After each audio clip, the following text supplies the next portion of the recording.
So this morning I want to speak about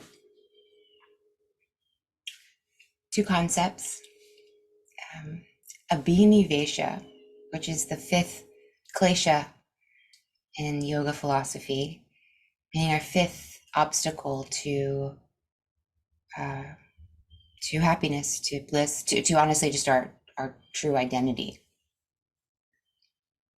our true nature. It's our fifth cause of suffering. Abhinivesha means fear of death.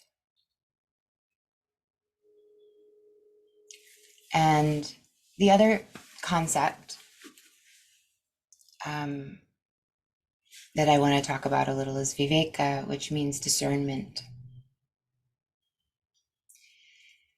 I, as many of you know, have had a chronic illness or possibly illnesses that are working together since 2017, and they've been evolving and shifting, and in some ways some aspects will get worse, some will get better. It comes and goes in waves. And what it means for me is, on a daily basis, I live with pretty slow level pain that I deal with, and I have to be mindful of certain things for myself.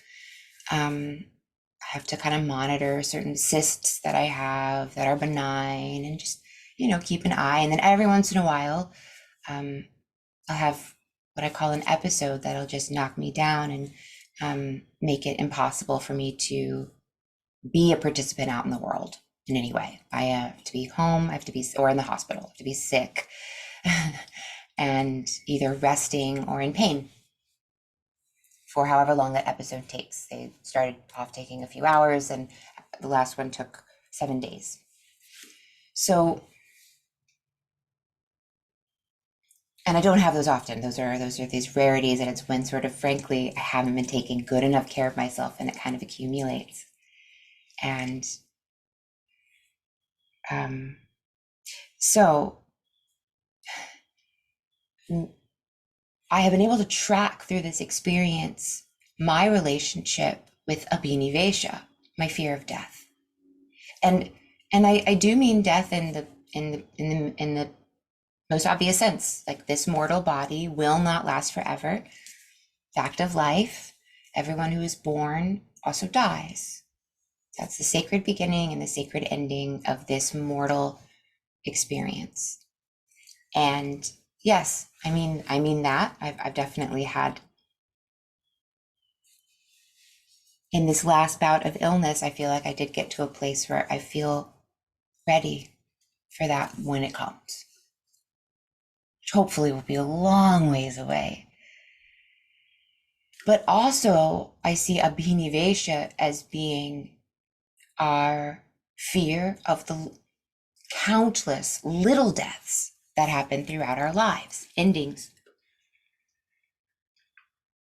When I first started to have this illness, I was very attached to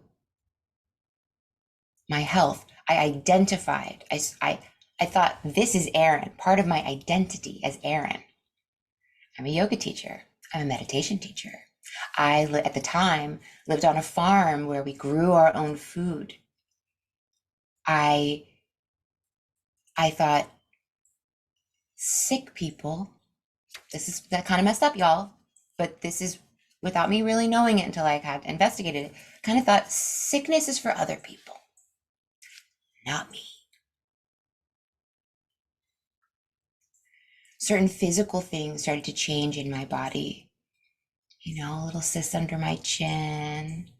When I lose weight, I lose it straight out of my booty, which growing up, I was an athlete. I was a nice little, and a dancer, and I identified with my jawline and my butt. That was part of who I was. And this illness was starting to kill. It was starting to put an end to some of these things. And I tell you, at first, I was going nuts trying to fix it, trying to diagnose it, which still is not completely clear. Do you know what I mean? Even today, diagnose it and fix it. cure it. Give me back the identity that I had. Give me back who I was before. I refuse to let that die. And of course, throughout this process, I have come to realize I'm not my jawline, I'm not my butt, I'm not I'm not a healthy person. I'm not better than people who struggle with their health. I had to discover who I really was and what really is essential about me. And the fact of the matter is, really, my whole life, there have been all these little deaths. When we're younger, we're better at dealing with it, right? Because we're like so excited, like the death of me being a seventh grader, I'm in eighth grade now. You know what I mean? There's all these ways that it's encouraged to keep growing. And then as an adult, it's like, there's certain aspects that we go, no. I'm going to be like this forever. So throughout this whole process, but very much in a very deep way in this last bout of illness, I got to a place where I thought, I don't understand why this episode is taking so long.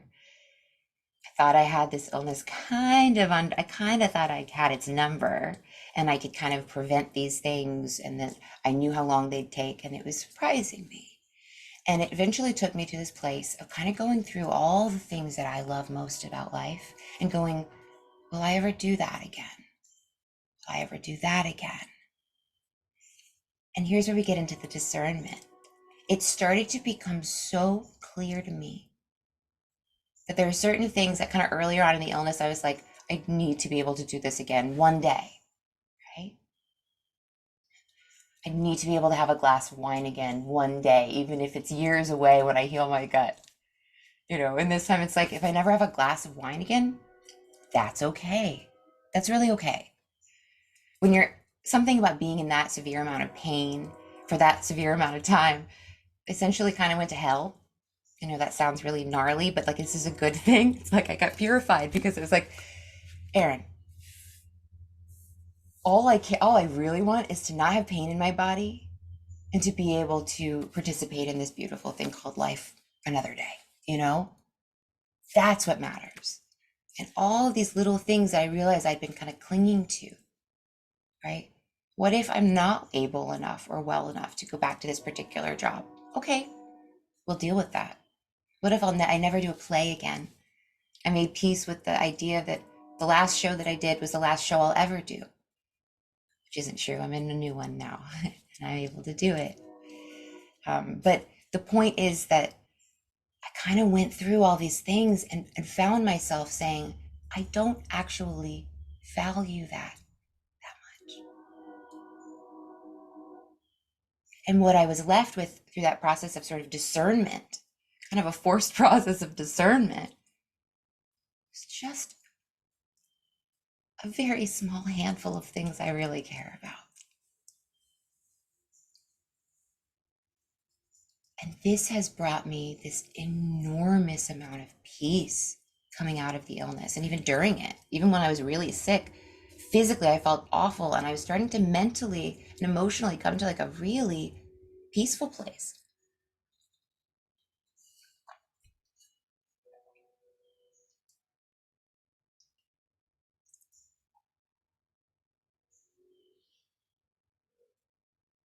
Right before all of this, my ego was really big. I felt like, and my attachment, this has been a process of non-attachment, right? My attachments were really strong. I was feeling just addicted. I don't know. I was just kind of felt like I needed something happening all the time. And the illness took me to this place where I just am so grateful to be in a body that's not in a severe amount of pain, and that's, wow, able to like get up and go and do things sometimes. Wow, it feels so precious. It's so valuable. I'm not just constantly kind of trying to like fill up my cup. And I'll just mention one more thing about this discernment, just because I think this has really been valuable for me and interesting. And again, I feel like I've been really, it's doing this study for the last 5 years, but it's something about this last episode was almost like graduation. It was almost like this big, or your final exams or it's kind of this culmination of all of this wisdom and really sinking in. I think that all of this time of being my own nurse and caretaker, and I do have, especially now that I'm here. When I first got sick, I was with my ex-husband, and he did not know how to be a caretaker.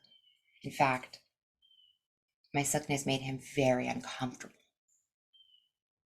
And there are very many complicated factors, but our falling apart happened while I was becoming sick. He couldn't identify as someone who was with a sick person.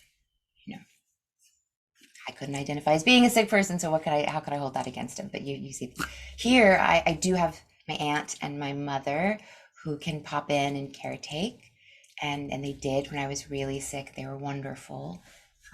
And of course, when I go to the hospital, I have wonderful people there that are great at it. But for the most part, on a daily basis, I'm my nurse. I have to cook myself these pretty labor-intensive foods that I have to eat, and I'm like my own mama and my own little sick patient baby. And I realized that it's grown that part of me. I'm really good at taking care of others. I'm really good at protecting others, standing up for others when there's something that's not right. But this experience has helped me do that for me. And I've noticed, especially, in the days that I was coming out of the sickness, I was trying to kind of pop back into the world, pop back into work. It was so clear to me the moment that someone started to get a little toxic, or someone started to get into a space that wasn't healthy for me psychologically, if somebody, and it's like that nurse mama bear part goes, no, no. And so that's all to say, and it's become a lot easier. I used to really resist this diet. This is the diet that I have to do every time I get sick. And I used to kind of really hate it and kind of like drag my feet. And I feel like now, like that nurse self is really so much better at being like, this is the right thing to do. This is positive. This is good. She's so much better at being discerning and saying, that's not good for you right now. And I don't have that kind of internal struggle that I used to have. I'm not like, please, I just want some, whatever, comfort food. I feel like I'm just much more at home in myself, in my very mortal, imperfect self, and much more empowered and enabled to take care of this self.